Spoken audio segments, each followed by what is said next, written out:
Two shoes which for me had some major bounce underfoot. Today we're going to be comparing the Mizuno Neo Zen versus the New Balance Rebel V4. What's up everybody, I'm Eric McIntyre, aka Rad Dad Bod, and you're watching Rad Dad Bod TV, where we review running shoes.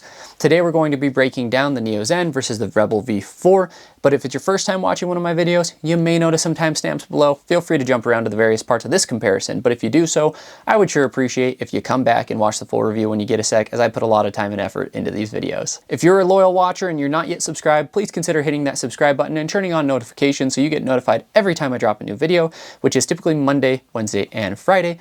But lately in 2025, we've been doing daily weekday videos. Before we get into the meat and potatoes of this video, let's go through some disclaimers and disclosures, which are that I was provided the Neo Zen directly from Mizuno for the purpose of review. That being said, I'm not being paid for any content. I'm not being asked to include the shoe in this video. I'm not given talking points. No one watches the reviews beforehand, and all thoughts are entirely my own. Regarding the Rebel V4, I did buy this one with my own money. Now let's kick us off with the intended use of these shoes. Now I would say that the Neo Zen is either a standard daily trainer or potentially a max cushion daily trainer. Meanwhile, the Rebel V4 is going to be a lightweight daily trainer, or to some just a daily trainer. Now it sounds like those are the same, but there are some nuances there in how these shoes are used overall. When it comes to lightweight trainers, typically these are the kind of more traditional racing flat style shoes. So they're really designed to be able to, yes, handle daily miles, but also handle kind of short interval workouts, handle faster paces, be able to go a little bit faster. And that's evident by the materials that they have in the midsole, which are typically going to be supercritical foams. Meanwhile, over on the standard daily trainer front, or maybe the max cushion front, those shoes are typically going to be made more for your daily runs, your easy runs, kind of your standard miles. The Neo Zen is kind of one that's hard to categorize because I'll talk about it with the midsole. The midsole is a supercritical foam and it is bouncy, and the shoe is not really as heavy as most max cushion trainers would be. It's just that it has a lot of stack, and that's why it kind of sits in between. Either way, both of these shoes can be used for daily use, but also for recovery runs and potential workouts depending on your preferences. Now from a price standpoint, both of them come in at fairly reasonable prices, with the Neo Zen coming in at $150 and the Rebel V4 coming in at $140. In my opinion, these two, as well as the Evo SL, are probably the three most bang for your buck shoes on the market, because typically at that $140 to $150 price point, you're not getting the type of versatility or fun underfoot that these shoes provide. Moving to the specs, the Neo Zen comes in at 8.3 ounces and 235 grams. Meanwhile, the Rebel comes in at 7.4 ounces and 210 grams. So there is a decent weight difference between the two, but the Neo Zen is by no means a heavy shoe. Being in the low 8-ounce range is still considered a fairly light shoe overall. Moving to the stack, the Neo Zen comes in at 46 in the heel, 40 in the forefoot for a 6mm heel to toe drop, and the Rebel V4 comes in at 34 in the heel, 28 in the forefoot for a 6mm heel to toe drop. So overall, there is a pretty significant difference between the stack heights of these two shoes. From a fit perspective, the Neo Zen comes in long and very spacious, and so I would highly recommend you do half size down in the shoe. This is a size 10, my normal is a 10.5. I had a 10.5 as well, and the 10 fits night and day better. If you are half sizing down, then the shoe fits pretty standard throughout, and it's going to be very, very comfortable. And I didn't find that the shoe fit really short a half size down. In fact, it was right within my normal standard length range. Meanwhile, with the Rebel V4, the shoe does fit a little bit short, enough that you should potentially consider half sizing up.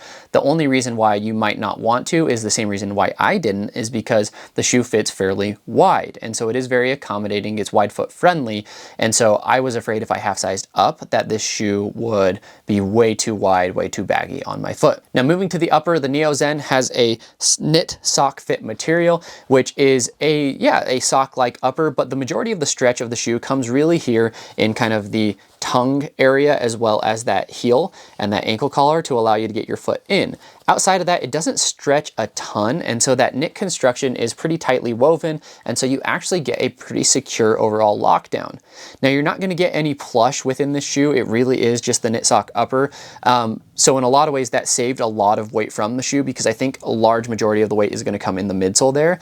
But I found that this upper was really, really comfortable and kind of just disappeared on your foot.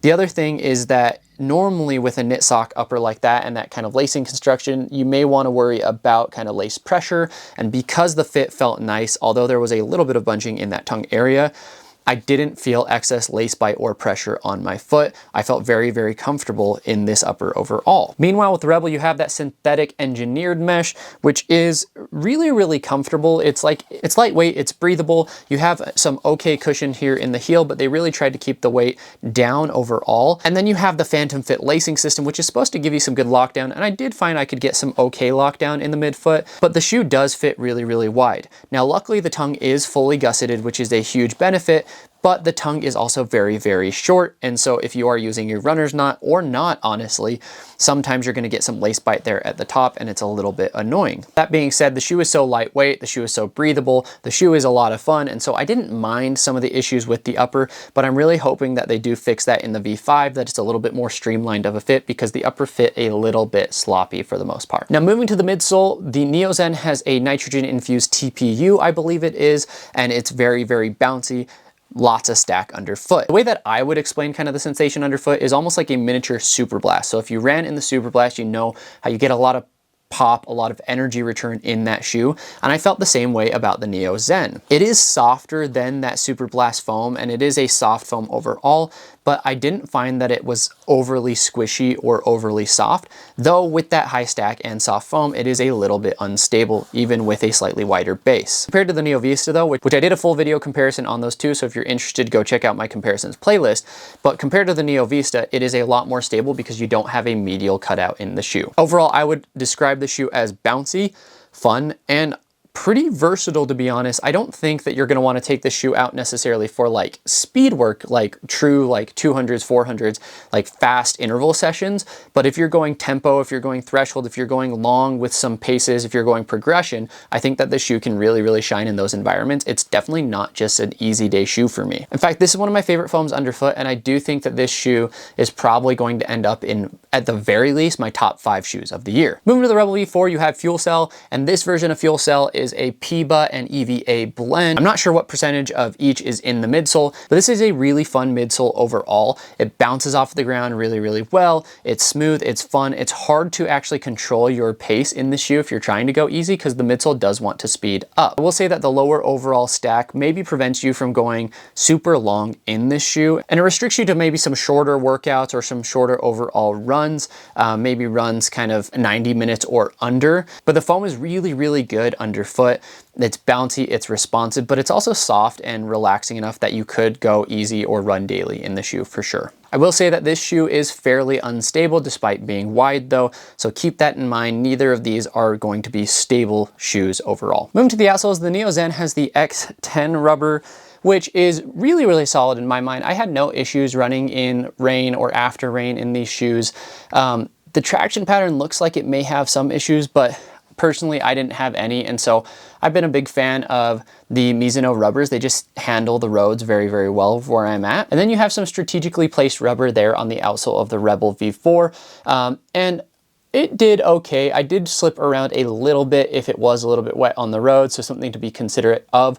But all in all, if you're running just on daily roads, without a lot of, all in all, if you're running on road and it hasn't been raining, it hasn't been extra wet, or there isn't any frost, you're going to be fine in either of the shoes. I have no major concerns or callouts about the outsoles on either shoe. Even with the exposed foam on both the shoes in certain areas, there isn't any additional or extra wear and tear on them. Now, as far as my pick, personally, if I had to choose between the two, I'm going Neozen. Like I said, this is maybe going to be the number 2 or for sure top 5 shoe for me in 2025. It's just a lot of fun. You bounce off the ground, you can wear it for easy, you can pick up a little bit in it. I love a good progression run in the shoe. I feel like it's one of the more versatile shoes on the market, but it's not made for those short intervals, and that's where maybe the Rebel can fill the gap. And so depending on what you're looking for, if you're looking for more of a daily trainer, I would go with the Neozen. If you're looking for something to be able to do your speed workouts in as well, the Rebel V4 is probably your move. But all in all, I don't think you can go wrong with either of these shoes. They're some of my favorites over the last few years, and definitely some of my favorite foams underfoot. One other thing I'd add is that the Neozen can probably go further. So if you're looking for a long run shoe, as far as long run shoes go, the Neozen is going to be fairly light compared to a lot of them. And so with that much cushion and stack underfoot, yet still having that responsiveness, I feel like this shoe is really, really good. So just some final thoughts between the shoes. Obviously, there's some slight nuance between what you can use them for. designed for. If the Neo Zen is seen as more of a standard daily trainer, then really it's not supposed to go and hit those workouts. Meanwhile, the Rebel V4 is that lightweight trainer, which is made for short intervals. So I think both of these shoes are top tier when it comes to their designs, top tier when it comes to their intended uses. I think if you can, having both of these in your rotation is a great idea. So really comes down, again, as always, to what you're looking for. Now, if you've stuck around this far, I sure appreciate you. Please take a second, let me know in the comments what you enjoyed or what I could be doing better to make these reviews better for each and every one of you. And let me know if there's any other comparisons that you guys would like to see me do. Obviously, I do need to have the shoes, but if I have them, I'd be happy to do that comparison for you. And with that, we'll leave you with a question as always, which is, what is your preferred type of shoe for daily runs? Do you tend to go max cushion, standard daily, or lightweight daily? Let me know in the comments below. Thanks, everybody.